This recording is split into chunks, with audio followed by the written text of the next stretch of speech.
Schrager, let's run through some of this, starting with Brian Daboll. Where's he coaching next year? Brian Daboll will be coaching with the Tennessee Titans, where he'll be the offensive coordinator for the Cam Ward, obviously, led team, but Robert Saleh is the head coach. Now, still interviewing for the head coaching job with the Raiders, so that's still a possibility. If Brady and co want to go that way, he could then be that. But as of now, there has been an agreement with the Tennessee Titans. They put out a post and everything on social media. Okay, so Brian Daboll has found a spot. We'll talk more about places he didn't know later. Next, can you explain to me what is going on with the New York Jets? Curious stuff going on in New York. This is now 3 weeks after the end of the season. They fired their defensive coordinator, Steve Wilks, in the days following season, but then yesterday announced that Tanner Engstrand, the first-year offensive coordinator, will be stepping away and will no longer be part of the offensive staff.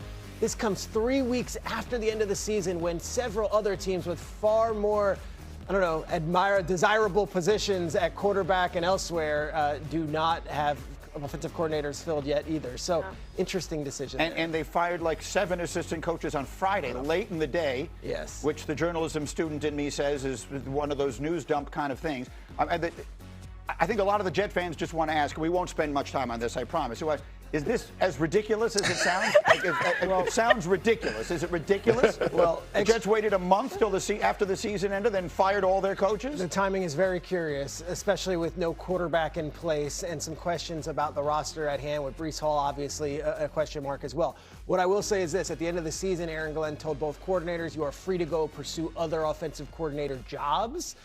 But January 27th, firing an offensive coordinator or a mutual parting of ways is very unorthodox, especially when you had all month to do this and start interviewing candidates. Okay, so then let's move on to an NFL team. The Bills, what did they do? Yeah, the Bills, the news there is pretty cut and dry.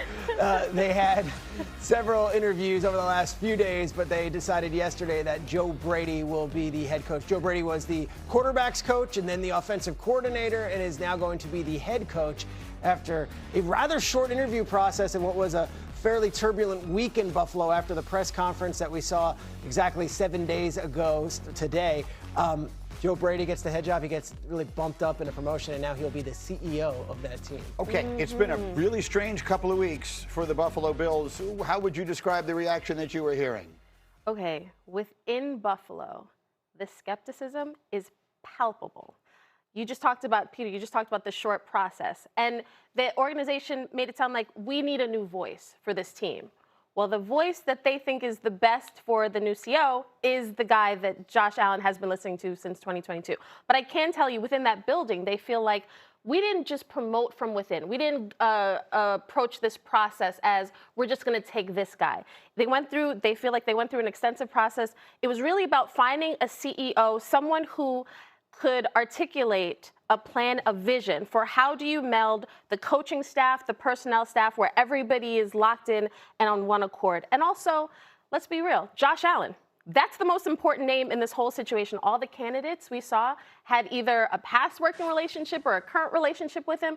So the Sean McDermott to Joe Brady transition does not happen unless Josh Allen is fully on board. I'll clarify, too, because I reported last week here that Josh Allen was going to have a large voice. He was in the initial meetings for many of these coaches, including Joe Brady. He was in the interview. He wasn't in all of them, but I'm told from sources in Buffalo, he did not have a final say in the winnowing down of these final candidates or the selection of Joe Brady. Joe Brady wowed them, to Kimberly's point. CEO qualities they were looking for, whether he was a part of the team or not, he was the one who won the job. Jeff Saturday, reaction. Yeah, let me just say this, starting because one thing that Kmart said that hit me wrong, and I'm not saying she, but I'm saying that it hit me wrong. When they say, the relationship that Joe Brady has, and that he's going to tie all this stuff together and get it right, they all bawled after they lost this game. To think that this team wasn't unified and that Sean McDermott didn't have all these guys fighting to the last fight, they were undermanned. Make sure that we understand, They and I said this week after week, right? Josh Allen has to play like Superman. He's got to do these things. But when you look at this team, they all fought like Josh Allen fought. He didn't play great the final game, right? He had turnovers and all those kinds of things. But every guy left it all out on the field. To act like they needed some new voice to galvanize them just sounds ludicrous to me. And it sounds like PR nonsense that ain't going to pass. Not while I'm sitting here. Nate.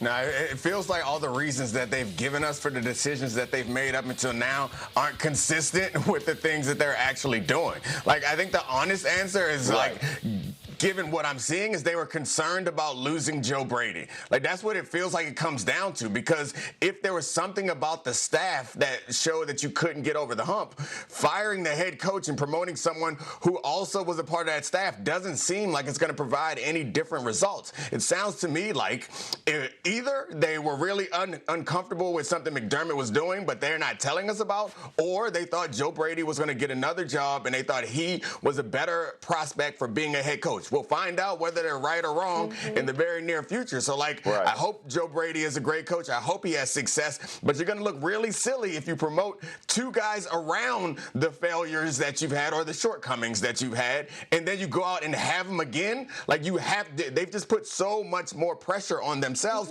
which is fine. It's part of the business. You're going to be under pressure. But the reasons that they're giving us seem to be disingenuous. Like, it's okay to think that your coordinator is going to be a great head coach and you don't want to lose him. Well, I will say they feel like with Joe Brady, the offense wasn't the issue. They feel like defensively, when you look at the elimination games and their offense over the last couple of years, that has not been the issue. Don't shoot me. I'm just letting you know.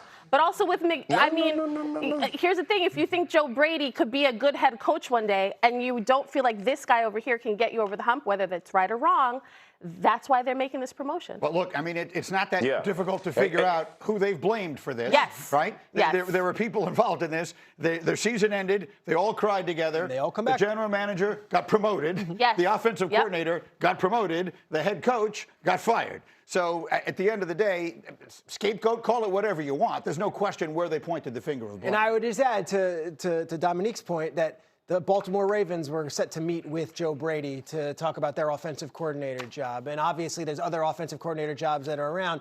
If they were to hire someone else, Joe Brady leaves the building and takes one of those other jobs. So in a lot of ways, this was, yes, he was the best man for the job, but also we don't want to lose him. Jeff, really quick final word. Go. Yeah, I was just saying, that's fair. My issue isn't with Joe Brady. I like Joe Brady as a coach. I hope and wish him the best, right? He's going to have to go hire an offensive coordinator that's going to help install, because he's going to have all kinds of new things on his plate that he hasn't had before. He's got to figure out who his DC is, because the Kmart's problem, if it is the defense, well, let's fix it. Let's go find somebody else. There's a lot for Joe Brady to do. Let me tell you the first job they're going to do. Go get receivers and go bolster your defense, which should have been done while McDermott was on the job. That will not happen, but Bean will make sure that is a point of emphasis coming in. Make no mistake, we'll watch it play out. That's going to happen. Yes, Terry Pagula has a lot of explanations for it. That didn't work out so well. As we continue, coming up, a Steel City stunner. Mike McCarthy lands in Pittsburgh. Does this mean an Aaron Rodgers reunion is the ultimate Steel sequel? The answer